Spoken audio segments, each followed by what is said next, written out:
Facebook, amém. A paz do Senhor Jesus, quem vai acompanhar a aula pelo Instagram, pelo YouTube, amém. A paz do Senhor Jesus, quem vai acompanhar a aula aí pelo áudio nos grupos do WhatsApp. E a paz do Senhor Jesus, o pessoal que está acompanhando pelo Meet, amém. A Maria, a Sheila, a Fá, o Francisco, a Raquel, amém. A paz do Senhor Jesus a todos. Tá frio aqui, Raquel. Tá bem friozinho aqui em São Paulo. Aí deve estar frio também, acho que você é de Minas, né, Raquel? Mas deve estar frio aí também, né? Tá friozinho aqui. Mas amém, glória a Deus, amém. Gente, hoje a gente vai falar sobre Isaías 56, tá? Isaías 56 é um capítulo curto, são uns 12, 13 versículos só.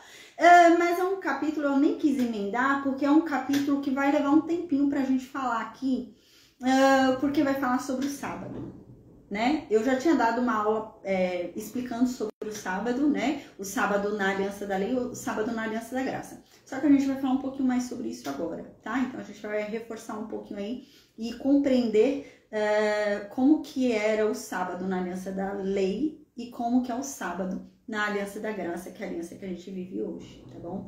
Então, amém. Eu vou orar agora e depois da oração eu vou lembrar em que momento histórico a gente tá aqui, o que que tá acontecendo aqui na história. Sim, Raquel, deixa eu ver, ela falou que tá muito frio lá, deve ser isso. Então a gente vai lembrar em que momento.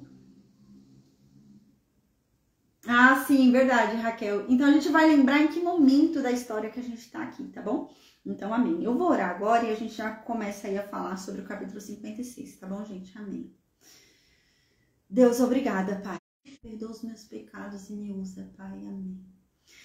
Deus, que o Senhor, Pai, em nome de Jesus, perdoe os nossos pecados, Pai. Estamos aqui, meu Deus, com um coração arrependido e verdadeiro, Pai.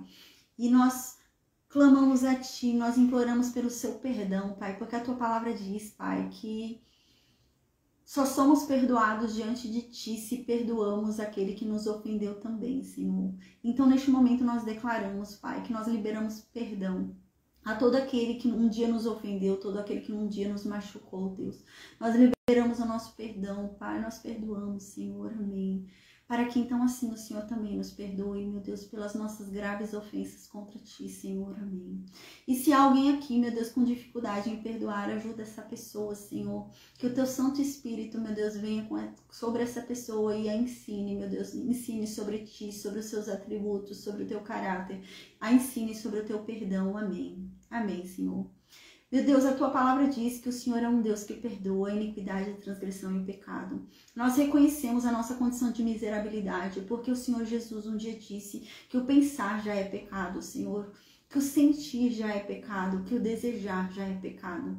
Então, Deus, em nome de Jesus, nos perdoa, Pai. Amém. Para que nos acheguemos cada vez mais junto a Ti. Senhor, nós estamos sedentos de Ti, nós Te desejamos, Senhor, nós desejamos compreender a Tua verdade, então nos ajuda, Senhor, derrama sobre nós da Tua sabedoria para que venhamos a compreender a Tua mensagem. A Tua palavra diz que todo aquele que clamar a Ti pedindo sabedoria, a ele a sabedoria lhe será dada. Então, Deus, em nome de Jesus, conceda a cada um de nós sabedoria para que venhamos a compreender a Tua palavra, sabedoria para aprender sobre a Tua verdade, Senhor. Sabedoria para praticar, meu Deus, a Tua verdade, tudo aquilo que estamos aprendendo. E sabedoria para passar adiante, meu Deus. Não guardarmos para nós apenas essa mensagem que tem sido libertadora, mas que venhamos a dividi-la com outras pessoas, meu Deus, com sabedoria. Então, Deus, em nome de Jesus, nos guia, nos conduza, Senhor. Nos conduza com mansidão, Senhor. Amém. A Tua palavra diz que os Seus planos são maiores do que os nossos. A Tua palavra diz que os Seus pensamentos são maiores do que os nossos. A Tua palavra diz que os Seus pensamentos ao nosso respeito são pensamentos de paz, são pensamentos de vida, para no final nos dar aquilo que nos é bom, que nos vai fazer bem. A Tua palavra diz que tudo coopera para o nosso bem, Senhor, até mesmo o mal. E é nessa palavra que nós cremos, Deus. Então nós declaramos, meu Deus, em nome de Jesus, nós declaramos, Senhor, para todo mundo espiritual ouvir, nós declaramos que nós o amamos, Deus, independente das circunstâncias em que estamos vivendo, independente do que está acontecendo em nossas vidas, independente das trevas, meu Deus, em que nos encontramos, do poço em que estamos, da prisão em que, infelizmente, nos encontramos, Deus, porque José te adorava, meu Deus, ainda que estivesse experimentando mal. Mas a tua palavra diz que ainda ali na prisão o Senhor era com ele e o libertou dali. E a tua palavra diz, meu Deus, que o Senhor, Pai, o levantou. Então, em nome de Jesus, nós cremos nessa palavra, Senhor, que o Senhor, Pai, é conosco e que tudo cooperará para o nosso bem, até o mal que experimentamos, Deus. Então, que o Senhor nos conduza conforme a tua vontade, que o Senhor nos guie, meu Deus, para que a tua vontade seja feita em nossas vidas, que o Senhor realize, meu Deus, os teus planos em nossas vidas, porque nada pode frustrá-lo, Deus. Amém. Senhor, que o teu poder venha sobre essa terra e sobre nossas vidas, Pai, assim como o Senhor já domina os céus, que o Senhor venha e governe as nossas vidas. Não queremos ser governadores de nós mesmos e nem queremos outro Senhor, mas queremos somente a Ti. E por isso nós renunciamos a toda aliança que um dia fizemos com Satanás. Qualquer aliança, ainda que involuntária, que um dia fizemos com o mundo maligno, nós renunciamos neste momento. E nós declaramos que nós servimos apenas um Senhor, e é o Senhor, Deus. Então Deus vem e toma posse daquilo que é teu. Governa nossas vidas, governa a nossa casa. Porque a tua palavra diz que um justo santifica a tua casa. Então na tua palavra, meu Deus, é dito que aqueles que estão aqui conosco são abençoados por causa daquele que nos justificou. Então Deus, em nome de Jesus, que essa palavra se cumpra. E o Senhor vem e tome posse de tudo que é seu. Espírito Santo, vem. Vem e toma posse, meu Deus, do que é teu, desta casa, e tira daqui tudo que não pertence a ti. Tudo aquilo que te desagrada, Deus, tira daqui, Deus, em nome de Jesus, Senhor, amém. Oh Deus, se estamos cometendo algum mal, se estamos lhe desagradando de alguma forma e não estamos tendo consciência disso, nos mostra, Deus. Revela, meu Deus, para que venhamos a mudar, para que venhamos, meu Deus, a decidir conforme, meu Deus, os teus desígnios, conforme o Senhor quer para nós. Nos ajude, Senhor, a sermos santos, Senhor, porque só Tu nos santifica. E a Tua palavra diz que sem santidade não veremos a Ti. Então nos ajuda, Senhor, porque tudo que nós mais queremos é contemplar a Tua face, Senhor. Amém. Oh Deus, que o Senhor nos livre de todo mal, Pai, em nome de Jesus, Senhor. Amém. Que o Senhor, Pai, nos proteja, nos cerque com os teus anjos, Senhor, e nos proteja de todo ataque de Satanás, que nenhuma seta venha nos confundir, que não venhamos a cair nas mentiras, que não venhamos a cair nas mãos dos lobos vorazes, Deus, mas que venhamos a discernir sobre a tua voz, que venhamos a conhecer, meu Deus, aquele que servimos, ao ponto de conhecer a voz do nosso dono, ao ponto de conhecer, meu Deus, onde buscarmos nossa comida, que é na tua palavra. Oh Deus, nos ajuda em obediência, Deus, em nome de Jesus, nos ensina a obediência, nos dê um novo coração, nos dê uma nova mente, Deus, nos transforma, Senhor, para que venhamos a ser Cristo nessa terra, para que venhamos a ser a Bíblia viva que as pessoas lerão, para que venhamos a ser um testemunho do seu nome, Senhor. Oh Deus, que não venhamos a te envergonhar, nem no público e nem no oculto, mas que venhamos a compreender, meu Deus, que o Senhor é o Deus que tudo vê. Então, meu Deus, que venhamos a te glorificar a cada instante, a cada momento e até mesmo em pensamentos. Amém, Deus. Ô Senhor, obrigada por esse amor tão grandioso, meu Deus, que nos dá um sentido para a vida, que nos dá esperança, que nos faz querer seguir adiante, meu Deus. E onde encontramos paz e tranquilidade e alegria. Obrigada, Senhor. Amém. Oh Deus, que o Senhor continue nos dando o alimento de cada dia, que nada nos falte, que o Senhor supra todas as nossas necessidades, Senhor. Em o nome de Jesus. Amém. Amém, amém, amém. Então agora a gente vai falar sobre Isaías 56, né? Vamos lembrar o que está acontecendo, né? A gente lembra que Ezequias venceu, teve uma vitória ali sobre o rei Senaqueribe da Assíria, né? Senaqueribe, na verdade, conseguiu conquistar 46 cidades, a gente lembra, né? Senaqueribe conquistou 46 cidades ali de Judá, não devolveu essas cidades, pelo que a arqueologia fala, né? Quando a gente estuda lá o prisma de Taylor, como eu disse para vocês, da Assíria, lá diz que não foram devolvidas essas 46 cidades de Judá. Então a gente lembra que ele conquistou 46 cidades de Judá, conquistou mais algumas vilas e aldeias pequenas ali. Porém, ele não conseguiu invadir Jerusalém. A gente lembra que o rei Senaqueribe queria invadir Jerusalém, conquistar Jerusalém e tomar o trono de Ezequias. E então a cidade se rendeu a Deus. A gente lembra, né? Eles ali se humilharam diante de Deus, reconheceram a Deus como o único salvador deles, né? E então Deus fez o impossível e Senaqueribe foi embora. A gente lembra que 180 e poucos mil, né? 180 mil soldados assírios morreram sem Judá levantar uma só espada, né? Por causa do poder de Deus. Então, diante dessa derrota, o rei Senaqueribe resolveu voltar ali para Nínive, né? Então, dentro desse contexto, a gente lembra que Ezequias ia morrer naquele mesmo ano, né? Ezequias havia estado doente, ele estava sofrendo com uma enfermidade e as pessoas que tinham essa enfermidade que ele havia pegado, né, morriam. Era uma enfermidade de morte. Todo mundo que conhecia essa doença sabia que era uma doença que matava, né? Então, diante disso, a gente lembra que Deus havia falado que Ezequias ia morrer por essa doença realmente e que era para ele arrumar a casa dele ali. Então, diante disso, a gente lembra que Ezequias se humilhou para Deus, orou a Deus, implorou a Deus por mais tempo de vida. Então, Deus se compadeceu de Ezequias e deu para Ezequias mais 15 anos de vida, a gente lembra, né? Então, diante disso, desse cenário, Ezequias havia experimentado um milagre quando Jerusalém não foi invadida pela Assíria, né? O Império Assírio, né, não conseguiu conquistar a cidade de Jerusalém. E diante disso também a gente lembra que Ezequias havia experimentado outro milagre, que foi o milagre da vida. Deus concedeu para ele mais 15 anos de vida, um homem que estava ali com uma doença mortal. E diante disso, a gente lembra que a fama de Ezequias começou a crescer, né? A fama de Ezequias cresceu por todos os povos, até os povos mais longe, né? Que estavam mais longe ali de Jerusalém, ouviam a fama de Jerusalém, a fama de Ezequias, porque foi a única cidade da época que conseguiu resistir à Assíria. Ninguém resistia à Assíria, né? A Assíria, toda vez que tentava invadir uma cidade, ela conseguia. Ela não tentava e não conseguia, não, ela conseguia. A gente vai ver mais pra frente que a Síria vai conquistar o Egito, vai conquistar potências que quando você olhava para parte do exército, para o número de pessoas, né, para a estrutura da cidade, eram muito maiores do que Jerusalém, eram aos olhos humanos muito mais fortes do que Jerusalém. E foram conquistadas pela Síria, né? Por exemplo, a Filístia, o Egito, né? Tiro, foram conquistados ali pela Síria, né? Os Sidônios ali, tudo, né? A gente lembra que foi tudo conquistado pela Síria.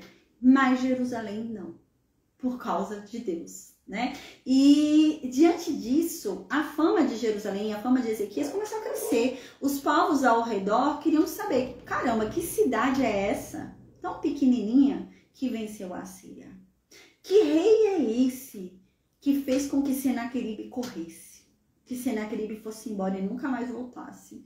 Uau, tem que conhecer essa cidade e fazer aliança com ela, contra a Síria, né? Então, muitos começaram a vir até o rei Ezequias, até Jerusalém, para conhecer Jerusalém, para conhecer o rei Ezequias, né? E a gente lembra que era costume, quando você ia visitar alguém, você levava algum presente. Era muito feio, não era bom você ir visitar alguém e não levar presente nenhum. Então, era de praxe se levar um presente. E quando você ia visitar um rei, não podia ser qualquer presente. Tinha que ser um presente digno de um rei. Então, você levava cavalos, levava ouro, né? Levava joias, você levava presentes dignos de rei, tá? Então, as pessoas começaram a fazer isso, levar presentes dignos de rei a Ezequias e começaram a visitar Jerusalém. E isso, né, acabou pervertendo o coração de Ezequias, a Bíblia diz. A Bíblia diz que Ezequias começou a se exaltar. Ezequias começou a se encher muito com a fama que ele estava recebendo, né? Com a admiração, com os olhares, os presentes que ele estava recebendo, ele começou a se achar muito.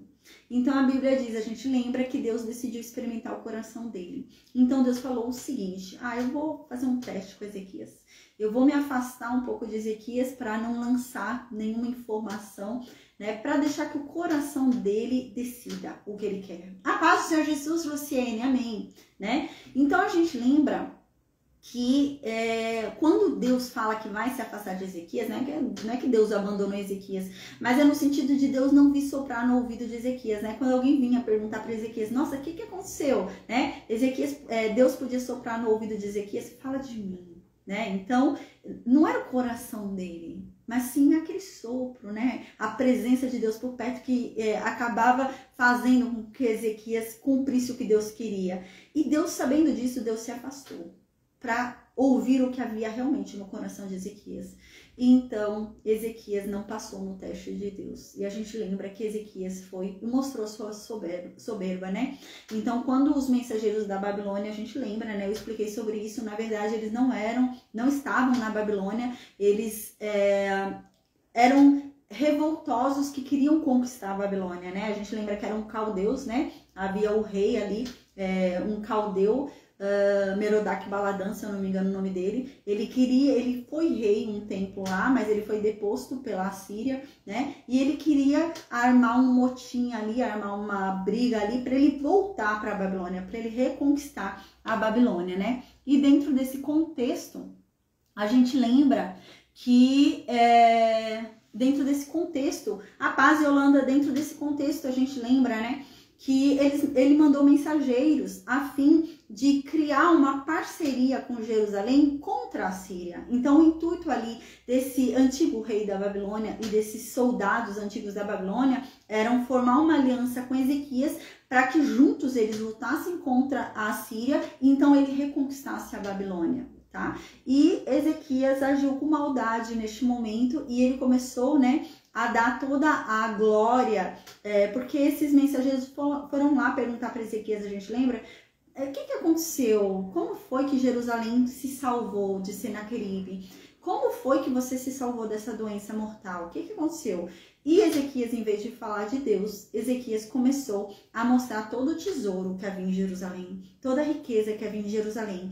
Porque Ezequias, em vez de falar que a maior força de Jerusalém, o maior poder em Jerusalém é Deus, ele começou a falar no sentido de que ele era um bom aliado, porque ele tinha muito ouro, muita riqueza, apesar de não ter muitos soldados, porque Jerusalém era pequena, né? Então não tinha muitos soldados. A gente lembra até que o soldado da Síria, quando foi lá desafiar o rei Ezequias, ele falou, olha, eu te dou 200 mil cavalos se você tiver 200 mil soldados para montar. Não tinha muitos soldados, né? Era um reino de Judá e não tinha tanta gente assim, né? E então, dentro desse contexto, Ezequias queria mostrar poder. E o maior poder que Ezequias tinha, o maior poder que Jerusalém tinha, era Deus. Mas ele começou a mostrar toda a riqueza, como se fosse o maior poder que eles tinham, né? Diante disso, a gente lembra que Deus não gostou do que ele fez. Então, Deus mandou Isaías ir lá falar com Ezequias e falou, ó, por causa do que você fez, por causa desse pecado, agora a tua descendência vai ser cativa lá na Babilônia. A Babilônia agora vai vir e vai levar todos vocês. E os que forem teus descendentes e viverem dentro do palácio lá na Babilônia, serão castrados, serão feitos eunucos. A gente até falou sobre isso, né? Sobre Daniel, Sadraque, Mesaque e Abednego, né?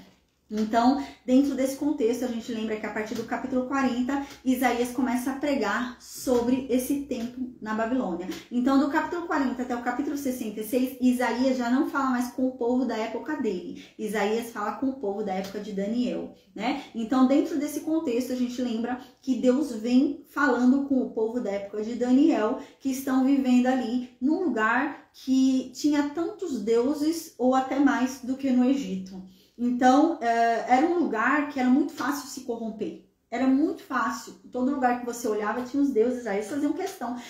Quando você estuda a arqueologia hoje da Babilônia, né, tem ainda um muro lá, não lá na Babilônia, né, mas tem um muro, né, num museu, né, guardado ainda hoje, que mostra como era o muro da Babilônia, um pedaço do muro da Babilônia. E tinha vários deuses no muro, desenhados, né? E eles faziam questão disso na Babilônia, de mostrar os seus deuses. Então, todo lugar que você ia na Babilônia, cada canto que você ia na Babilônia, você via um deus.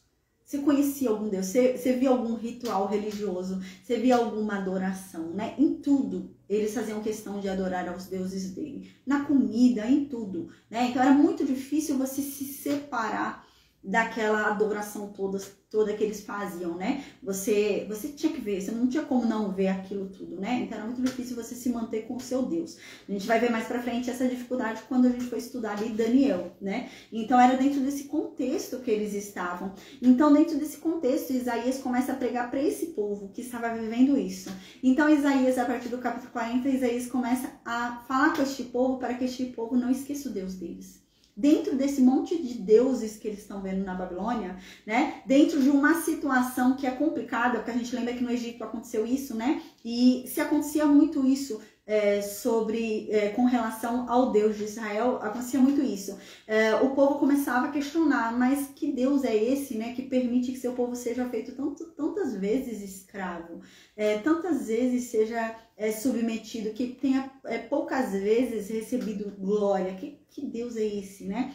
Desse um Deus fraco. E o povo falava muito sobre isso, né? Que o Deus de Israel era fraco. Era um Deus que havia permitido não sei quantas vezes esse povo ser feito cativo, esse povo ser feito escravo, né? Então era um Deus fraco. E eles falavam muito sobre isso. Então, dentro desse contexto, a partir do capítulo 40, Isaías vem falando para eles se lembrarem que o Deus deles não é fraco, que o Deus dele é forte, sim. É um Deus, né, que já operou vários milagres. Então, que eles se lembrem dos milagres que Deus já fez, né? Quando Deus fez, né, a terra parar ali com Josué, né? Que Josué fala que o sol parou, né? Mas foi Deus que fez isso. E quando Deus fez ali o mar se abrir e eles passarem com o pé enxuto ali, com o pé seco no Mar Vermelho. Que eles se lembrem disso. Quando Deus, né, destruiu um exército inteiro no meio do mar, fez eles passarem o exército ser destruído no meio do mar. Um Deus que lançou tantas pragas sobre o Egito e mostrou que é mais poderoso do que os deuses do Egito. Então, a partir do capítulo 40, Isaías vem vindo nesse esforço de relembrar aquele povo da Babilônia que o Deus deles é forte, o Deus deles é poderoso. Então a gente lembra que a partir do capítulo 40 começa um sentido de juízo ali, né? Como se quem tivesse sentado para ser julgado fosse Deus. Vem vindo nesse sentido Isaías falando. Então Deus começa a chamar também para juízo os deuses. Esses deuses que o povo adora aí na Babilônia. Então Deus fala, eu vou agora para julgamento, mas eu quero que vocês tragam os deuses de vocês também. E vamos ver quem é Deus de verdade. E tudo isso, aquele povo lá que está cativo na Babilônia, né? Está sendo direcionada essa mensagem para esse povo. Então a gente lembra que Deus começa a provar que ele é Deus. E como é que Deus vai provar que ele é Deus? Deus começa a provar que ele é Deus falando sobre coisas, né? Profecias que ele disse e se cumpriram. Tá? Então ele começa com esse argumento. Dentro desse argumento, Deus vai e olha para os outros deuses e fala, agora vocês, me falem, como que vocês provam que vocês são deuses? Aí Deus é até irônico, a gente lembra, né? Deus fala, mas eu não ouço nada. Porque vocês não me ouvem, né? Vocês não falam, não se mexem, não fazem nada. Vocês são só um pedaço de pau. Vocês são só um pedaço de ouro, algum ídolo que foi feito por mão humana. Vocês não são nada. E Deus já começa assim, né? Provando que ele é Deus e provando que aquelas coisas não são nada. Então, diante disso, Deus vai e fala, tá bom, já que essas coisas não conseguem se defender, já que essas coisas não têm boca, não falam e não conseguem provar que são deuses, então aqueles que os adoram, que venham provar então que essas coisas são deuses. Então Deus começa a chamar, a gente lembra, os pagãos, para defenderem os deuses que eles tanto adoram. Então Deus vai e fala o seguinte, né? Defendam vocês agora os deuses de vocês. E eles nada dizem, né? Então Deus fala, vocês não têm nada para falar porque vocês se tornaram como os deuses que vocês adoram. Que não falam, não veem, que não sabem de nada. E vocês são assim. E Deus começa a falar dessa forma. Então Deus fala, não bastava o que eu disse, não obstante tudo que eu já disse agora, eu vou continuar provando que eu sou Deus. Então agora eu vou falar sobre coisas futuras. Eu vou falar sobre coisas que vocês nunca ouviram. Não se lembrem mais das coisas passadas, né? Deus fala, não se lembrem mais das coisas passadas. Porque agora eu falarei sobre coisas novas. Vamos falar sobre coisas novas agora. E eu vou dar até nomes. Para provar que eu sou Deus, eu vou chamar até pelo nome. Então eu digo que vocês vão para a Babilônia, mas eu vou resgatar vocês de lá. Então Deus começa a falar dessa forma para aquele povo que está lá na Babilônia. A gente lembra que essa mensagem está sendo dada para o povo que está lá no tempo de Daniel. Então Deus diz, eu vou resgatar vocês da Babilônia. Gente, essa profecia está sendo dada aqui 100 e poucos anos antes. Uns 200 se bobear anos antes, né? Porque a gente lembra que eles vão ficar 70 anos ali cativos até que o rei Ciro persa venha e conquiste a Babilônia. Então são 70 anos de escravidão, né? E fora isso tem esse tempo aqui até a escravidão. A gente tá aqui quase uns 200 anos, se bobear, né? Desse tempo da escravidão na Babilônia ali, do cativeiro na Babilônia. Então Isaías está pregando ali, falando para o povo futuro que vai estar lá na Babilônia. E Isaías então diz, olha, Deus, para provar que ele é Deus, a gente lembra que essa mensagem é para o povo que está lá na Babilônia, para eles não se esquecerem do Deus deles, não virem a adorar os deuses da Babilônia, não desistirem do Deus deles, porque eles estão lá cativos. Então Deus fala, eu vou provar para vocês que eu sou Deus. E a prova de que eu sou Deus é que eu vou libertar vocês aí da Babilônia. Mas eu não vou libertar vocês da Babilônia como eu libertei no Egito. Dessa vez eu vou libertar vocês daí de forma pacífica. Vocês vão sair daí dignamente, de cabeça erguida e de forma pacífica, sem nenhuma perseguição. Vocês vão sair de boa daí. E é assim que eles vão sair. A gente vai ver, vai ter um decreto escrito por Ciro, né? E Ciro autoriza eles a voltarem e reerguerem o templo, reerguerem os muros, reconstruírem a cidade. E tudo isso, gente, com a ajuda do governo. Eles vão lá com toda a ajuda do governo persa. Reerguer Jerusalém, né? E é como Deus disse. E Deus fala para provar que eu sou Deus e isso que vai acontecer. Então Deus fala, não é o bastante o que eu estou dizendo, então eu vou dar nomes. Quem eu vou usar para fazer isso é Ciro. O nome dele é Ciro, desse homem. E realmente, gente, esse homem não tinha nem nascido aqui ainda nessa época, né? 200 anos ainda vai se passar. E o rei que vem e conquista ali realmente a Babilônia é o rei Ciro, né? É o rei persa chamado Ciro o Grande. Então ele vem e conquista ali. E Deus vem vindo nesse sentido. Para provar que eu sou Deus, eu tô falando até o nome, é Ciro. Ciro vai vir e Ciro é que vai dar ordem para vocês reconstruírem lá o templo e reconstruírem as muralhas e a cidade de Jerusalém. Porque eu tô mandando, eu tô falando. E eu uso até aquele que não é meu quando eu quero. E Deus fala dessa forma. E realmente Ciro não era dele, né? Ciro era persa. E eu falo, eu uso até o que não é meu. Porque eu sou Deus, né? E Deus continua aprovando. Então a gente lembra que Deus fala, não é o bastante que eu estou dizendo? Então, para provar que eu sou Deus, eu vou falar sobre coisas ainda mais longínquas. Então Deus começa a falar sobre Jesus. Aí a gente lembra, né, que a partir perto ali do capítulo 40, começa a vir a profecia sobre Jesus. Um servo sofredor que viria, e esse servo sofredor seria rejeitado, né? Então começa a falar sobre esse servo sofredor que viria, que seria rejeitado, né? Que seria humilhado, que seria tido como um coitado, né? Que diante do homem não teria valor nenhum, mas enquanto isso ele cresceria diante de Deus por causa da obediência dele. E no final do cumprimento de todo o plano de Deus, apesar de todo o seu sofrimento, ele seria exaltado. E o nome dele seria colocado acima de todo nome. Gente, então Isaías começa a pregar sobre Jesus, tá? Então, dentro desse contexto, a gente lembra que ele começa a falar sobre uma época futura, né? Uma época vindoura, onde esse servo sofredor será colocado num lugar de honra e reinará. E o reino dele será de paz e de justiça. Será um reino, né? De equilíbrio, um reino sem dor, sem gemido e sem choro e sem luto, né? E então Isaías começa a falar sobre esse servo sofredor, tá? Na aula passada a gente viu que Isaías começa a falar sobre a Nova Jerusalém, né? No capítulo 54, Isaías fala sobre a Nova Jerusalém, que Jerusalém será ali exaltada, porque foi a cidade escolhida por Deus. E então Deus começa a falar também sobre o povo que habitará nessa Nova Jerusalém, né? Que é um povo que precisa se arrepender dos seus pecados, se converter, né? E seguir esse servo sofredor. E então começa a falar sobre isso. O que acontece agora no capítulo 56? Continua vindo sobre esse diálogo. Tá? Dentro de qual cenário a gente está aqui? Dentro do cenário que Deus revelou que viria um servo sofredor.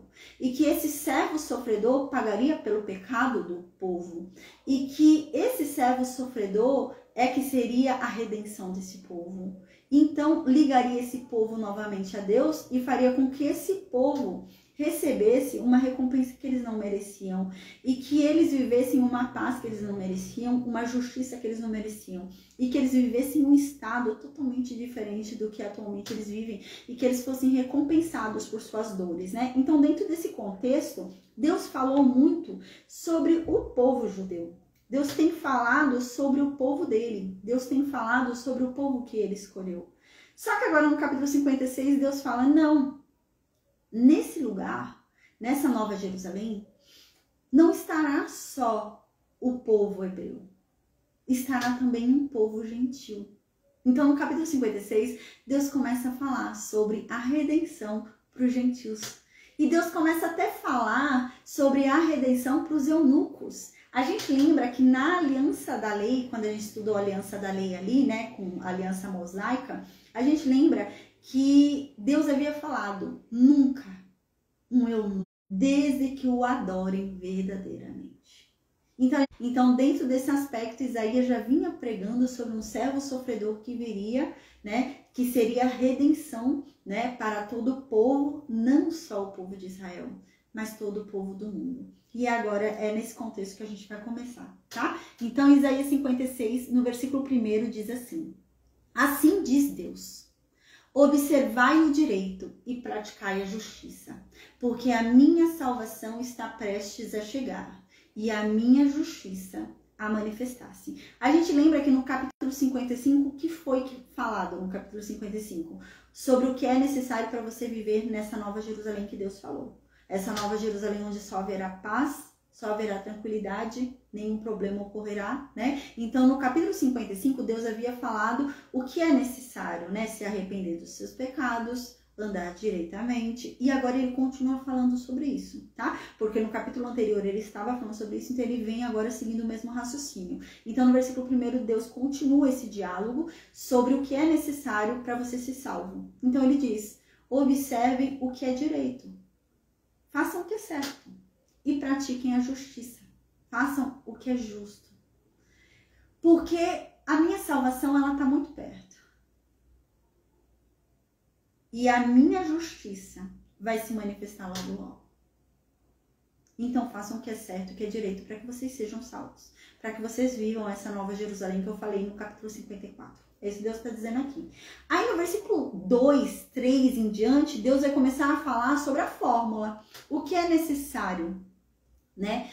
Para eu fazer, como que eu faço o que é certo? Como que eu faço o que é justiça? Deus vai dar a fórmula, Deus vai dar a lista certinha. Então, no versículo 2, Deus diz, bem-aventurado o homem que assim procede, o filho de homem que nisto se firma, que guarda o sábado e não o profana, e que guarda sua mão de praticar o mal. Então, aqui ele está dizendo que é necessário. Ele está falando assim, feliz é o homem que fizer o seguinte, guardar o sábado e não praticar nenhum mal, tá? Então agora a gente vai falar sobre o sábado. Vamos lembrar um pouquinho o sábado. O sábado, a gente lembra que era um sinal da aliança mosaica, da aliança da lei, né? A gente estudou lá no livro de Êxodo que um dos mandamentos que estavam ali, né, na aliança da lei, né, e na tábua dos 10 mandamentos, a gente lembra que a aliança da lei não eram só os 10 mandamentos que estavam na tábua, né? A gente estudou isso. A aliança da lei, na verdade, tinham mais de 600 leis para se cumprir. Não eram só aquelas 10, eram mais de 600, né? Mas todas as 600 e poucas leis, elas ramificavam, elas saíam dos 10 mandamentos, tá? Mas não era só os 10 mandamentos, você tinha que cumprir cada uma delas. E era muito difícil, né? Se cumprir, tanto que ninguém cumpriu, a não ser Jesus, né? Mas haviam várias leis, tá? E um desses mandamentos, uma dessas raízes, dessas ramificações, era o sábado. Era necessário que se guardasse o sábado. E a justificativa para que se guardasse o sábado era que Deus criou o mundo em 6 dias. E no 7º dia ele descansou de todo o seu trabalho. E por isso o homem deve descansar no 7º dia, para que então ele se lembre de Deus, né? Para que ele não faça nada e se lembre de Deus ali no seu descanso. O que era isso? Era uma promessa de Deus. A gente lembra que o que é a aliança da lei, né? A gente falou sobre isso nas últimas aulas. A aliança da lei era uma aliança que Deus fez com o povo para ele voltar a ter comunhão com o povo, né? Então, para que Deus voltasse a ter comunhão com o povo, voltasse a habitar com o povo, né? Voltasse a ser pelo povo e o povo por ele, os dois fossem uma coisa só, havia um requisito ali, né? Qual que era esse requisito? Que eles cumprissem toda a lei, Não eram só os 10 mandamentos. Eles tinham que cumprir toda a lei. Todos os 600 e poucas ordens, todas as 600 e poucas leis, eles tinham que cumprir. E então, Deus habitaria com eles. Deus seria por eles e eles com Deus. Eles estariam juntos. Se eles cumprissem toda a lei.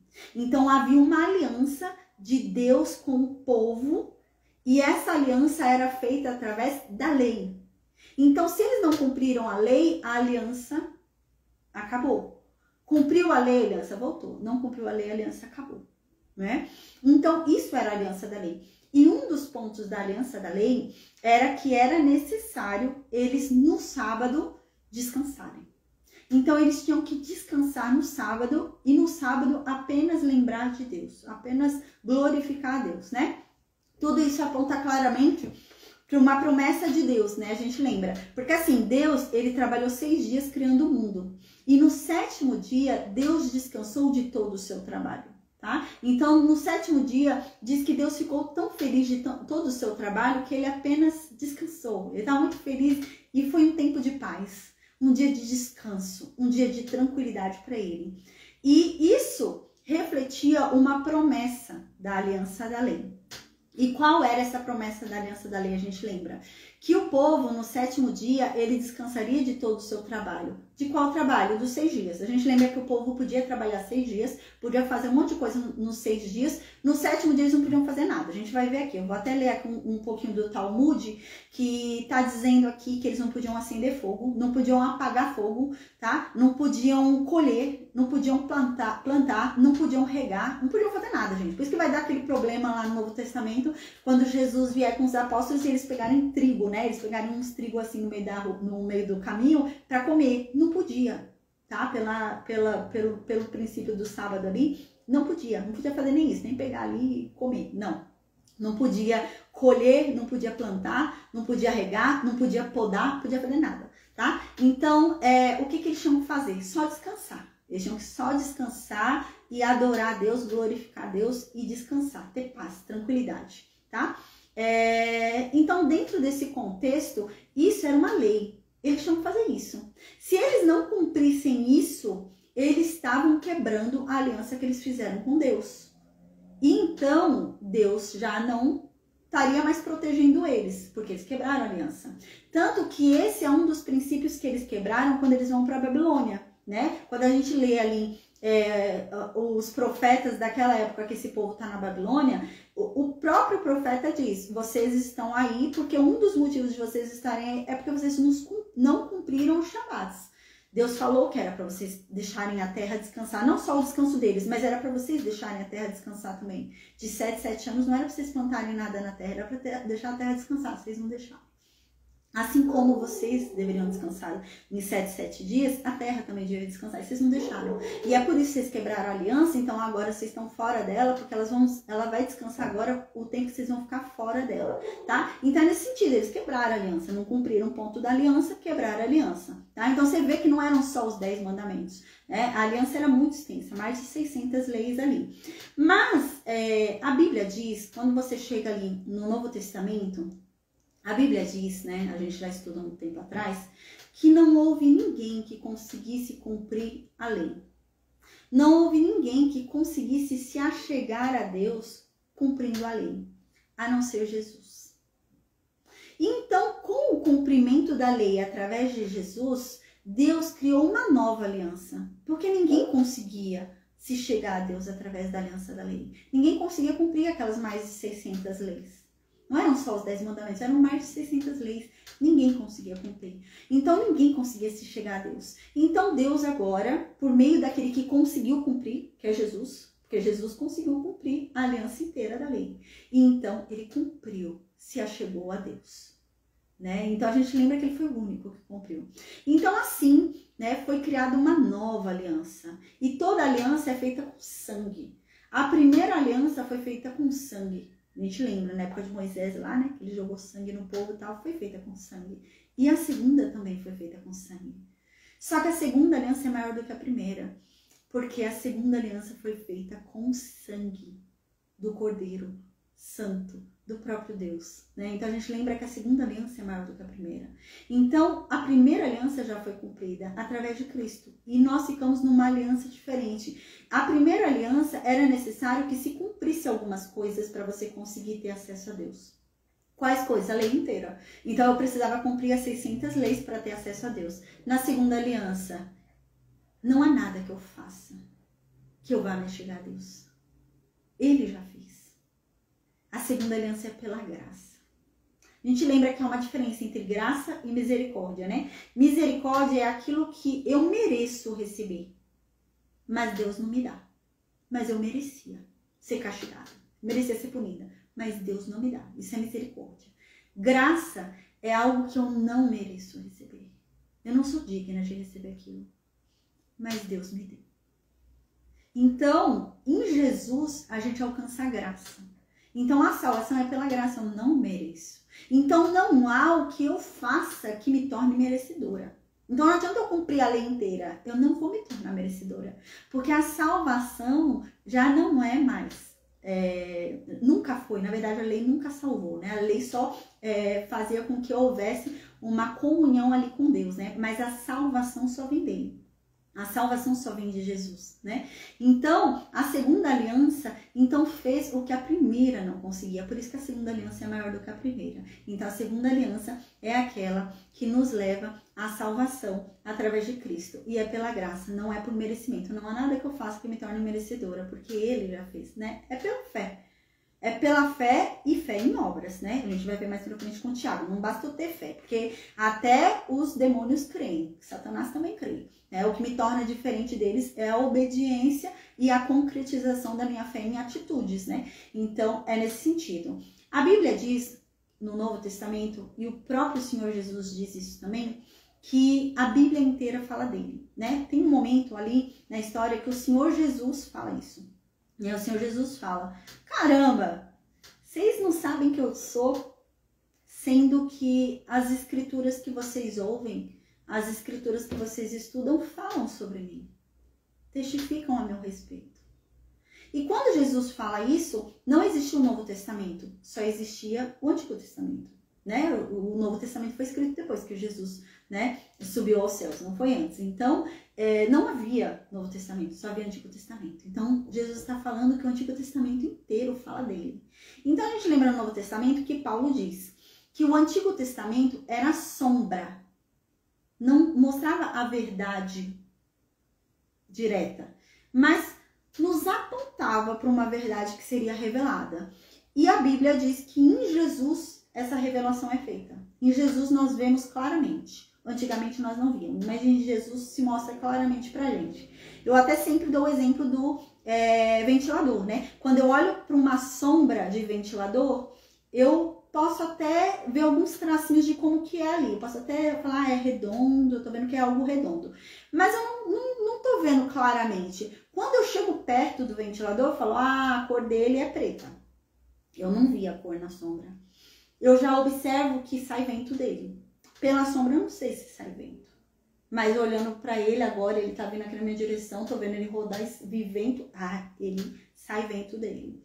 Ele tem 8 hélices. Eu não conseguia ver pela sombra, né? E é isso que significa, né? O Antigo Testamento, você vê umas nuances, mas você não vê claramente. No Novo Testamento, então, se revela claramente a mensagem que estava no primeiro, né? No Antigo Testamento, né? Então, o que o Novo Testamento diz? O próprio Senhor Jesus diz, vinde a mim, aqueles que estão cansados, e eu vos darei descanso. No Novo Testamento, o Senhor Jesus diz, quando ele é questionado, quando ele passa com os apóstolos e ele pega comida, né, um sábado, ele é questionado, caramba, mas não é lícito vocês pegarem trigo no sábado, isso é errado, é pecado. Então Jesus diz, o sábado não é dono do homem, mas eu sou o dono do sábado. O Senhor Jesus diz que ele é o dono do sábado. Ele não está dizendo que a gente é dono do sábado. Ele está dizendo que ele é o dono do sábado. Jesus está dizendo, eu sou maior do que o sábado. Eu sou o próprio sábado. É isso que Jesus... Daqui a pouco eu vou ler aqui, tá? Mas Jesus está querendo dizer isso. Eu sou o próprio sábado. Eu sou aquele que dá descanso, né? Então, o sábado do Antigo Testamento apontava para quem? Para Cristo, tá? Então, assim como Deus, o que estava apontando, né? Assim como Deus trabalhou 6 dias, e por causa do bom trabalho que ele fez nesses 6 dias, porque durante 6 dias a gente lembra que tudo, Deus olhar e falar, ah, o que eu fiz foi bom. Nossa, isso foi muito bom. Toda vez que você lê a Bíblia, né? Depois que Deus criou cada coisa, em cada dia ele fala, isso é muito bom. Isso foi muito bom, né? Então, no 7º dia, foi tão bom o que ele criou, ele trabalhou tanto, que ele falou, eu vou tirar um descanso. Agora é só paz e tranquilidade. E isso é uma promessa para nós, dada através de Cristo. Que simboliza o quê? O descanso eterno nele. Tanto que a Bíblia diz no Novo Testamento, para aquele que crê em Jesus, ainda há um descanso a experimentar. Que seria aquele, que vai ser aquele descanso eterno. Que nós vamos descansar do nosso trabalho. Que trabalho dessa vida. Essa vida inteira é como se fosse os 6 dias de trabalho de Deus. Quando Deus criou o mundo, ele trabalhou em 6 dias, né? E a nossa vida inteira, falando assim claramente para entender, né? A nossa vida inteira neste mundo é como se fosse esse trabalho de 6 dias de Deus. Se nós fizermos um bom trabalho nessa vida, aí nós vamos descansar no 7º dia, que é a outra vida, que é a vida eterna. Aí nós encontraremos o descanso nela. É nesse sentido, é para isso que apontar, né? Lá no Novo Testamento, quando há a conversão dos gentios, há um problema ali no livro de Atos. E os apóstolos começam a questionar, não, mas os gentios têm que guardar o sábado. Não, os gentios não podem comer carne de porco. Não, os gentios têm que guardar a lei. Né? Porque a gente lembra que ainda havia aquela coisa, a gente precisa guardar a aliança da lei? Não precisa. A gente lembra que eles começaram, né, os apóstolos, né? Paulo diz isso, né? Paulo fala, eu já sei que eu não preciso mais da lei. Eu sei que eu posso comer carne de porco. Né? A gente lembra que chega nesse ponto, que Paulo, eu sei que não é uma carne de porco que vai me afastar mais de Cristo. Eu posso comer carne de porco. Não existe mais a lei para mim agora. Eu estou debaixo de outra aliança, muito superior, né? Então a gente lembra que dentro desse contexto surge uma questão ali no livro de Atos que eles começam a questionar, mas e os gentios, né? O que os gentios precisam? E então eles fazem, né, uma reunião e eles decidem nessa reunião que os gentios precisam se abster de comidas sacrificadas, a gente lembra, né? Obedecer a Deus, né? Seguir as leis, não adorar, seguir as leis não, obedecer a Deus, né? Não fazer mal, não praticar o mal. Gente, eu vou falar pelo que eu lembro por cima. Os gentios, eles não podem praticar o mal, não podem adorar ídolos e não devem comer comidas sacrificadas. Só isso.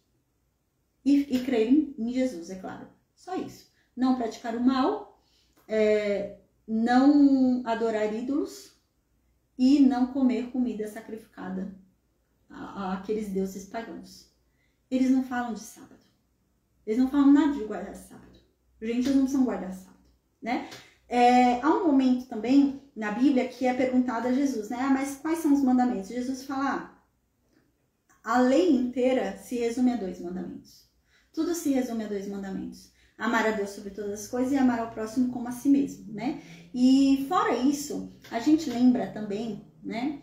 Deixa eu ver, eu acho que eu não tenho mais alguma coisa aqui, gente.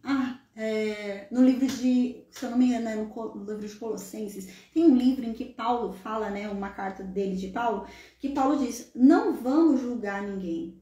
Não vamos julgar ninguém se ele guarda ou não o sábado. Não vamos julgar alguém por causa de festas que ele cumpre. Não cumpre o Pentecostes. Não cumpre a Páscoa.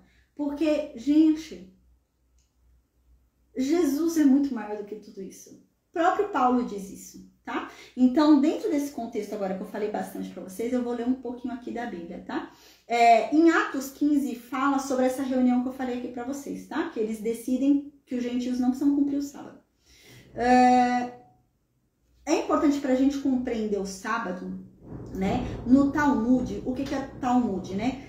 Para os judeus existe a Torá, que é um livro que é muito importante para eles, que é o Pentateuco.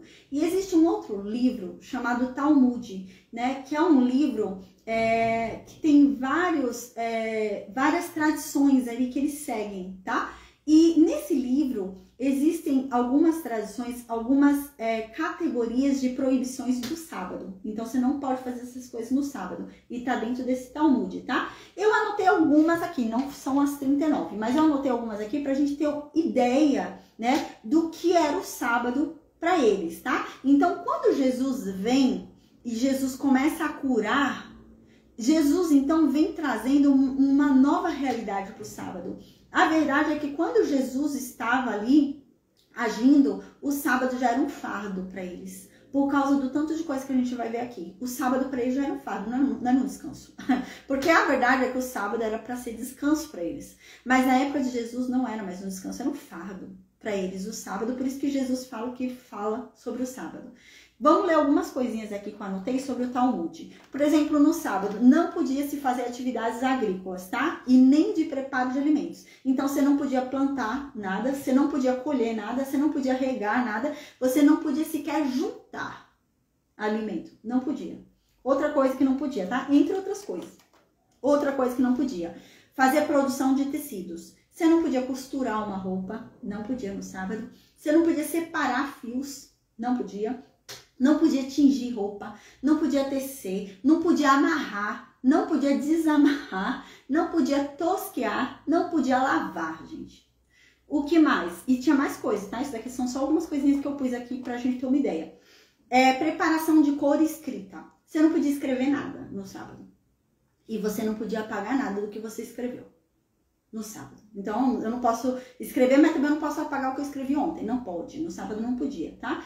No sábado não podia caçar alimento, não podia caçar nada, não podia cortar alimento, não podia, né, escrever e apagar, não podia retirar a pele do animal, tá? Não podia tratar a pele do animal para comer, não podia nada disso.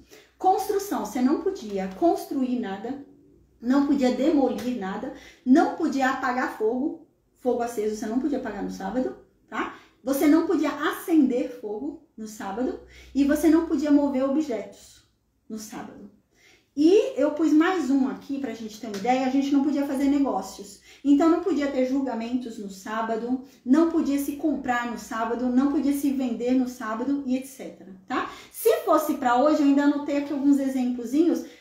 Se fosse hoje, a gente não podia arrancar flores, por exemplo, no sábado. A gente não podia usar eletricidade no sábado também. A gente não podia acender luz e apagar luz no sábado. Não poderia, tá? Se fosse hoje. A gente não poderia, por exemplo, colocar a chave de casa no bolso. Ah, não pode.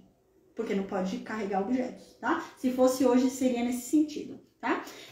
Aqui eu anotei duas coisas importantes. Jesus diz isso, né? Porque há esse problema, né? E você vê que Jesus, a maior parte das curas que Jesus fez foi no sábado. Porque o que Jesus estava falando, gente, o descanso que a lei, que a aliança da lei está prometendo a vocês, é um descanso verdadeiro. É um descanso do aflito. Então, a pessoa vai ser curada no sábado. Então, você vê que a maior parte das curas de Jesus foi no sábado. Porque ele estava querendo dizer, não, o sábado da aliança simbolizava isso. O seu descanso das suas dores, o seu descanso dessa enfermidade, o seu descanso desse luto, o seu descanso disso tudo, desse sofrimento. Era nesse sentido, né? E o povo não entendia, o povo não estava entendendo. Então o povo fala, não, mas não vai curar no sábado, né? Não tem cabimento. E Jesus querendo ensinar isso. Caramba, o sábado é de descanso, como ele vai descansar doente? Se o sábado é para ele descansar, é para ele ter paz. Que paz ele vai ter doente? Sendo que a aliança da lei está prometendo para ele uma paz. Né? É nesse sentido, e o povo não estava entendendo. Então, quando Jesus está passando com os apóstolos ali, a gente lembra? Jesus vai, pega alguns trigos ali, estavam com fome, eles passaram ali num sítio ali, num lugar ali onde tinha trigo, né? E ele vai e arranca. Lembra? Não podia. Ele e os apóstolos arrancaram. Então, eles arrancaram e começa a debulhar. Porque, gente, você tem que tirar para pegar o trigo, né? Você vai comer a folha, né? Você vai e faz assim para você pegar o trigo que tá dentro, o grão que tá dentro e comer o grão, né? E então, eles são acusados de não cumprir o sábado. Não, você não tá cumprindo o sábado. Então, Jesus fala, calma aí. O sábado foi feito por causa do homem. Não foi foi o homem que foi feito por causa do sábado. O sábado começou a se tornar um grande fardo, onde o sábado não servia mais ao homem, mas era o homem que tinha que servir ao sábado. Então era um fardo, você tem que descansar, mas você não estava em paz. Que descanso é esse onde eu não tenho paz? E Jesus diz isso, não, o sábado foi feito para o homem, não foi o homem que foi feito para o sábado. Então, não bastasse isso, né? Jesus ainda diz, né? Eu sou o Senhor do sábado. Eu sou o dono do sábado. Eu mando no sábado. Eu sou o próprio sábado, é isso que Jesus está querendo dizer, né? Nesse sentido. Uau! Então, em Colossenses, eu anotei aqui, Colossenses capítulo 2, Paulo diz claramente, sábado era sombra de Cristo. Paulo diz isso.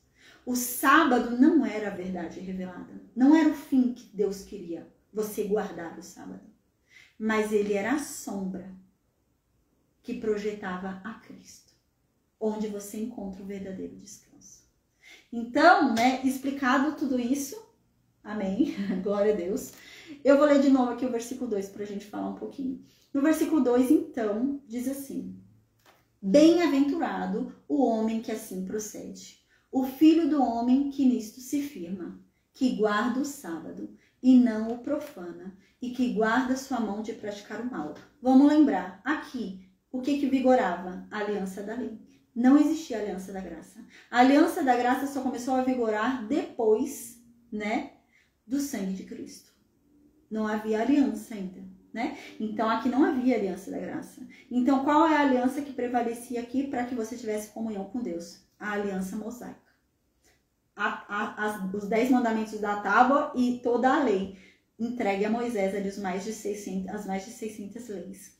Então, era necessário eles cumprirem o sábado, para que eles viessem a ter comunhão com Deus, tá? Então, aqui está sendo claramente falado sobre isso, sobre eles, porque eles ainda estavam debaixo da antiga aliança, não existia a nova aliança ainda, tá? Então, aqui a gente lembra que está sendo falado para quem? Para o povo que está na Babilônia. Então, o povo que está na Babilônia estava dentro de uma cultura diferente da dele, estava dentro de um local que eles podem ter esquecido como é a verdadeira adoração deles, como é o ritual de adoração deles, né? Qual que é a lei de adoração deles. Então agora faz esse esforço de lembrar esse povo que vai voltar, porque Deus já falou que eles vão voltar para Jerusalém. Então Deus está falando, ó, vocês que estão na Babilônia e vão ser libertos por mim através do rei Ciro, vocês devem voltar à Babilônia. Mas quando vocês voltarem à Babilônia, lembrem-se de guardar o sábado, porque é um dos requisitos da aliança da lei, que vigorava naquela época. É um dos requisitos para que eu tenha comunhão com vocês. Então, feliz será aquele que guarda o sábado, quando voltar para Jerusalém. E não só guardar o sábado, aqui ele diz, não basta só você guardar o sábado, mas você também tem que se desviar de todo mal, não praticar nenhum mal. Você também tem que fazer isso, tá? Então, é nesse sentido que está sendo falado aqui, para aquele povo que vai voltar para Jerusalém. Não basta só você voltar para Jerusalém. Lá em Jerusalém, para que vocês não sejam levados de novo, né? Que Deus os abandone de novo, os deixe de novo. Se lembrem, né? De agora guardar o sábado. De lembrar-se do descanso em Deus. De lembrar, né? De descansar e glorificar a Deus. E nesse dia de descanso, lembrar dele, de Deus. Né, do que ele fez. Se lembrem disso, para que vocês não se esqueçam mais dele. Para entrar no momento de adoração, né? Se lembrem de adorá-lo. E não só se lembrar dele, mas também não praticar nenhum mal. E então agora no versículo 3 diz assim. Diz assim, não diga ao estrangeiro que se entregou a Deus. Naturalmente, Deus vai excluir-me do seu povo. Nem diga o eunuco, não há dúvida, eu não passo de uma árvore seca. Que lindo! Agora no versículo 3, Deus fala sobre uma redenção, uma salvação que não vai vir só para os hebreus, mas vai vir para os gentios e inclusive para os eunucos. Que Deus havia dito na aliança da lei, na aliança de Moisés, na aliança mosaica, lá na aliança que foi entregue lá no Monte Sinai, Deus havia dito, um eunuco nunca entrará na minha presença. Um eunuco nunca fará parte do meu povo. Deus havia falado isso na aliança da lei. Mas na aliança da graça, vocês se lembram? Quando chega a aliança da graça, já está debaixo da aliança da graça, o Espírito Santo conduz Felipe até uma estradinha ali no deserto. E Felipe fica parado lá, falando, meu Deus, mas por que Deus me mandou vir para cá, para esse deserto? E então passa uma carruagem com o eunuco etíope, lembra? E então essa carruagem com esse eunuco etíope, né, passa e Felipe segue essa carruagem, né, vai seguindo a carruagem e ouve o eunuco lendo o livro de Isaías. E então Felipe fala, caramba, entendi. É para eu falar sobre isso, sobre Jesus para ele. E então, um eunuco que jamais entraria na presença de Deus. Então a gente lembra, né, que e o Espírito Santo conduziu até esse eunuco, anunciando que agora os eunucos fazem parte sim do povo de Deus, desde que o adorem verdadeiramente e creiam e o obedeçam, né? Então a gente lembra que dentro desse contexto, Felipe vai falar, mas você está entendendo o que você está lendo aí? Pergunta para o eunuco. E o eunuco lendo ali o livro de Isaías. E a gente lembra que o eunuco fala, como eu vou entender se ninguém me explicar? Eu não estou entendendo nada. Se não tiver alguém que me explique o que eu estou lendo, eu não vou entender. Então Felipe começa a explicar para ele. E a gente lembra que eles veem um grande rio, né? E o eunuco fala, ó, tem água aqui, ó. O que me impede de ser batizado? E Felipe fala, você crê que Jesus é o teu Salvador? E que ele é filho de Deus? O eunuco, sim, eu creio. E, gente, a gente lembra que ele é batizado por Felipe e o Espírito Santo de Deus, então, naquele momento, depois que aquele homem é batizado, o eunuco leva Felipe para um outro lugar geográfico. Deus havia movimentado Felipe para batizar aquele eunuco, o que mostra claramente que o que é dito aqui se cumpre. No versículo 3, que o eunuco ainda fará parte do povo de Deus. E aqui ainda diz, os gentios também. Então Deus faz essa promessa, que não só o povo hebreu, não só o povo de Israel será de Deus, mas aqui Deus fala, não, o estrangeiro e o eunuco também. E ele começa a falar como. Então no versículo 3 ele diz, não diga jamais o gentil que se entregou para mim, que confia em mim e acredita em mim, que ele não diga jamais que eu vou excluir ele do meu povo. Eu o considerarei entre um dos meus povos. Eu o considerarei como um meu. Se ele crê em mim, se entregou a mim, não diga a ele que ele não é meu, porque eu o considerarei meu. Uau! Então ele diz, e também o eunuco. O eunuco que se entregar a mim, que ele não venha dizer que ele é uma folha seca. E aqui ele vai usar esse até termo para falar do eunuco. O eunuco, ele era castrado. Então, o eunuco não podia ter filhos, né? Ele era um homem castrado. E então ele diz, caramba, eu sou uma folha seca. Jamais vou gerar frutos, jamais vou gerar filhos. Mas aqui Deus diz que o eunuco terá uma glória, uma exaltação maior do que filhos o daria. É nesse sentido mesmo que Deus está falando. Então, no versículo 4, Deus continua falando sobre isso, sobre o eunuco e sobre o gentil que se entregou a ele e é dele. Ele diz, pois assim Deus diz aos eunucos que guardam os meus sábados e optam por aquilo que é a minha vontade e permanecem fiéis a mim, a minha aliança. Lembra que quem está ouvindo isso é o povo que está lá na Babilônia, né? Então, o povo que está na Babilônia e está ouvindo isso, Deus está dizendo para eles, até um eunuco, que eu disse que jamais entraria na minha presença. Se ele obedecer o sábado, se ele guardar o meu sábado, e se ele cumprir a minha vontade, permanecendo fiel à aliança que fez comigo, me obedecendo, ele é meu. Ele fica tranquilo, né? Então, imagina esse povo ouvindo isso, né? Esse povo que está indo para Jerusalém ouvindo isso. É nesse sentido. Então, aqui diz, né? A gente lembra que, foi como eu disse, até que Cristo viesse e fizesse o sacrifício, estávamos não, né? Na verdade, só o povo de Israel estava debaixo da aliança da lei, porque a aliança da lei só cabia a eles, não alcançava mais ninguém, né? A aliança da lei era só para eles, né? Mas Deus está prevendo uma aliança que é maior. Deus está falando sobre uma aliança que não vai ser só para o povo de Israel. Deus está falando sobre uma aliança que vai alcançar os gentios e os eunucos. E Deus, ele não aniquila o que ele disse, né? Então, se a aliança da lei dizia que o eunuco não faria parte do povo de Deus, então Deus estava falando sobre outra aliança. Porque Deus não vai dizer o que ele disse, né? Deus não é assim, né? Deus não... Se ele falou, tá falado, né? Eu até dei o exemplo uma vez, né, quando Deus fala ali, né, para Abraão sair e sacrificar Isaac, né? Então chega lá na hora, Deus fala, não é para sacrificar, né? Deus não vai falar, não, era brincadeira, volta para cá, não precisa sacrificar nada não. Não, Deus falou que tem um sacrifício, então tem que ter um sacrifício. Porque a palavra de Deus tem que se cumprir. Então por isso surgiu aquele cordeiro, porque alguém precisava ser sacrificado ali, né? Então já que não foi sacrificado o filho de Abraão, foi outro no lugar, né? Então era necessário se cumprir. Então aqui Deus não estava falando sobre a aliança da lei. Deus estava falando sobre outra aliança que viria.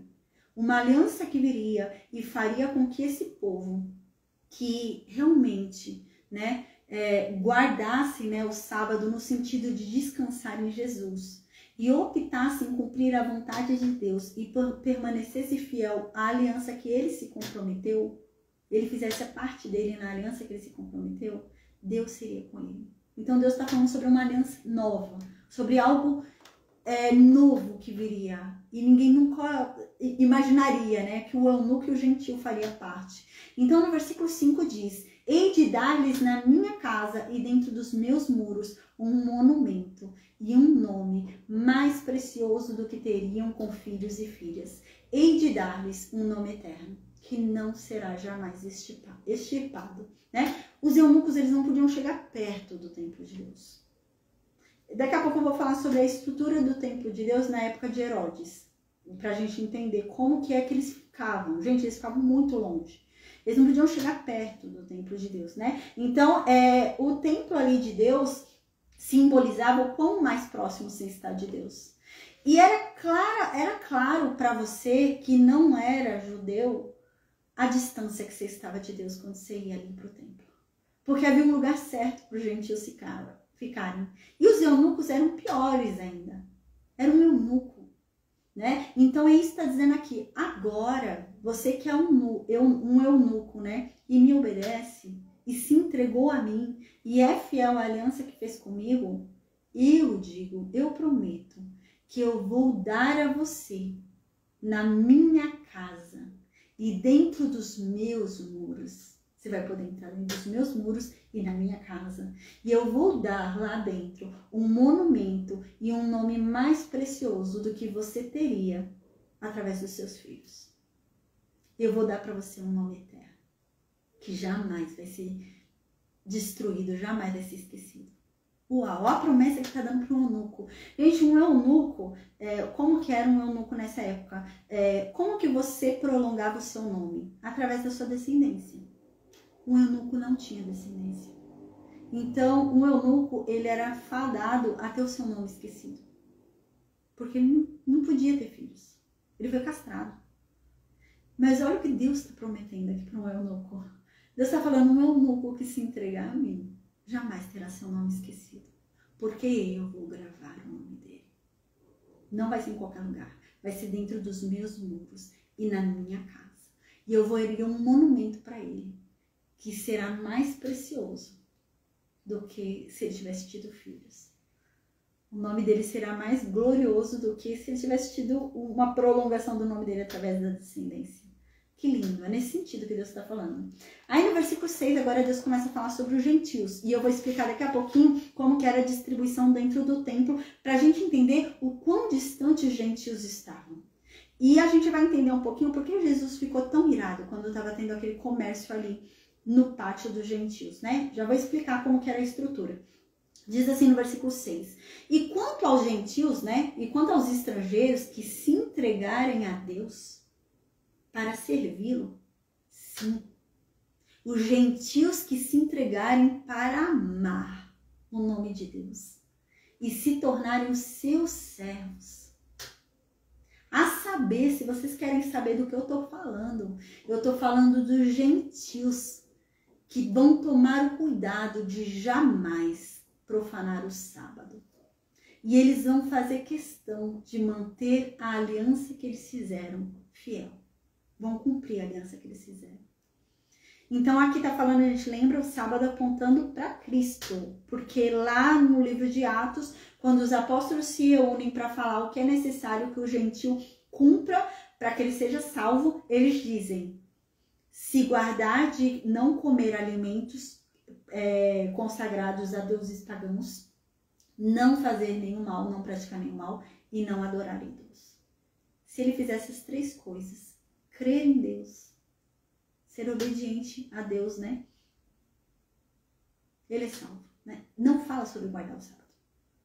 Tanto que a discussão era essa, na reunião, né? Eles devem guardar o sábado, eles não podem comer carne de porco. E eles chegam à conclusão, não, eles podem comer carne de porco, eles não precisam guardar o sábado. Na verdade, a gente já viu isso, os próprios judeus, Paulo, por exemplo, né, Pedro, eles não guardavam. Porque eles já tinham entendido que eles já não estavam mais debaixo da aliança da lei, mas sim debaixo da aliança da graça, né? Então é nesse sentido, né? Não profanar o sábado, que eu descanso em Jesus. Ele é o próprio descanso, ele é o dono do sábado, né? Agora o descanso é nele. O sábado, como disse Paulo, né, no livro de Colossenses, na carta aos Colossenses, o sábado era a sombra de Cristo. O sábado apontava para Cristo. O sábado era a sombra do descanso revelado em Cristo, né? Então aqui diz que o gentil que fizer isso, Deus diz no versículo 7, eu vou trazer ele ao meu monte santo e eu vou cobrir ele de alegria na minha casa de oração. Os holocaustos dele, os sacrifícios dele serão aceitos por mim e serão dedicados no meu altar. Com certeza, a minha casa será chamada casa de oração para todos os povos, não somente para os judeus, mas para todos os povos. Então agora eu vou explicar qual que era a estrutura, gente, para a gente entender o quão distante que os gentios ficavam. E é por isso que Paulo diz, ali no livro de Efésios, Paulo diz, agora o muro que separava os gentios já não existe mais. Como que era, gente? Havia um muro que separava os gentios não podiam chegar muito perto do templo. Como que era a divisão do templo na época de Herodes? Eu até anotei aqui. Eu vou falar por nível de proximidade a Deus, tá? Então, em primeiro lugar, qual é o lugar que existia? O pátio dos gentios. Era um lugar onde os gentios podiam ficar. O povo de todas as nações podia ficar. Era uma parte extrema do templo. Era bem longe, gente.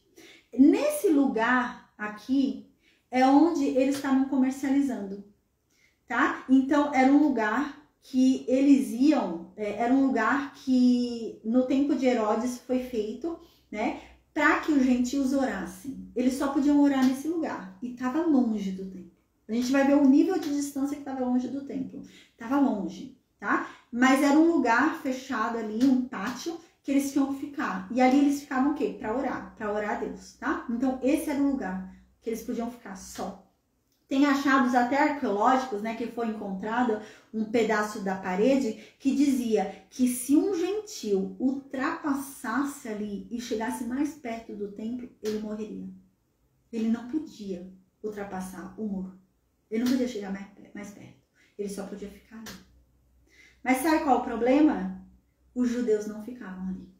Nenhum judeu ficava ali. Eles ficavam mais para dentro. Só quem ficava ali, os gentios. E o que acontece? Ninguém pregava para eles, gente. Só ficavam os gentios. Quem é que vai ensinar para os gentios sobre Deus se não tem ninguém ali que conheça Deus? Só tem gentil. É por isso que eles começam a comercializar. Aí ali começa a ser um comércio. Ninguém está ensinando para eles nada. Aí eles começam a comercializar ali. Por isso que Jesus fica tão indignado. E Jesus diz, aqui era para ser uma casa de oração. E não comércio. Mas não havia quem ensinasse a eles. Não tinha ninguém que ensinasse sobre Deus ali. Eles faziam muita separação. Então, no primeiro lugar, mais longe, estava o pátio dos gentios. Depois, o segundo lugar era o pátio das mulheres. Nesse segundo lugar, que estava mais dentro, né? Aqui tinha o pátio dos gentios, tinha um muro, tinha o pátio das mulheres. No pátio das mulheres, quem é que ficava? As mulheres, e os homens judeus também podiam ficar. Judias, né? Mulheres, todos judeus, gentios não. Mulheres e homens podiam ficar ali no pátio das mulheres, tá? Então ali podia ficar somente os judeus, mulheres e homens.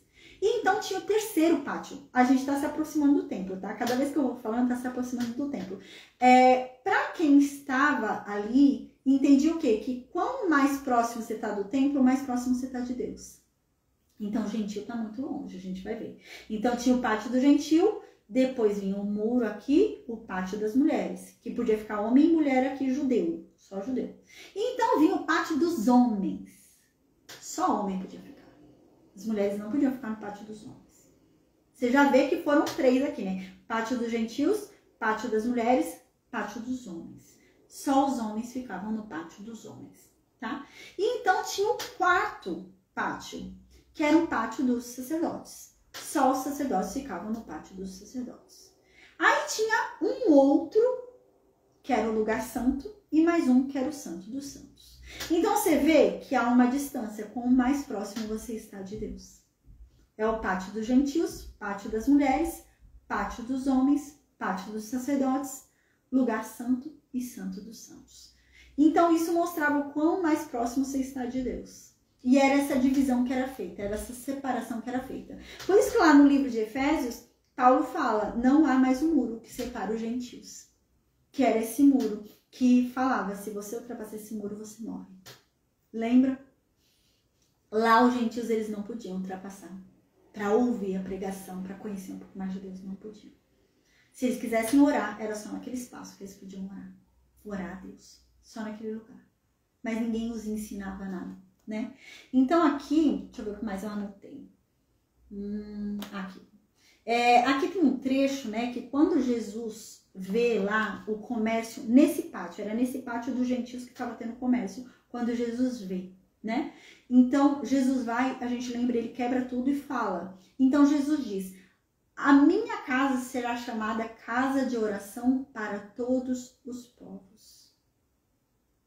A minha casa é casa de oração para todos os povos.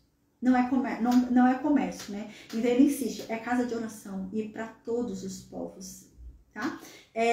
Aqui, mais pra frente, Jesus vai desenhando um cenário onde ele começa a falar, pode pôr esse templo abaixo, que eu vou erguer em 3 dias, né? O novo templo. Então, ele diz que a casa dele, a casa de Jesus, né? É um local onde será feita a oração por todos os povos, né? Todos os povos farão a oração na casa dele, né?